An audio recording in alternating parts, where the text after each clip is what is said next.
L'idea è quella di fare appunto una biciclettata e andremo ai cantieri del TAV che sono attualmente attivi, sono attivi da un po' di mesi e faremo una affissione con un messaggio che abbiamo preparato insieme al collettivo di Bologna CIP. Erano oltre una cinquantina i partecipanti alla biciclettata No TAV che dall'edificio destinato all'abbattimento del bocciodromo rioccupato dai centri sociali si sono diretti verso ovest ai cantieri TAV che intensificheranno i lavori dalla seconda settimana di luglio.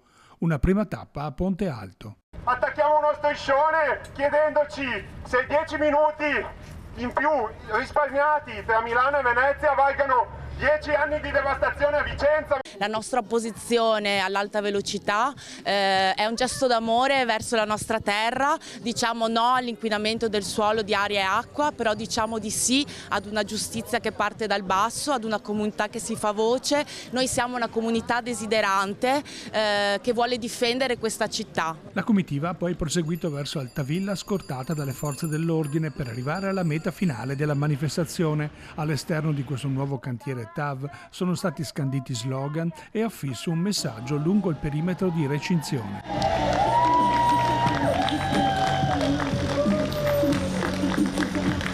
Noi abbiamo affisso questo messaggio che è chiaro: nel conflitto c'è la cura, nel senso che noi veramente abbiamo un territorio che va curato e preservato soprattutto per le prossime generazioni, le generazioni future.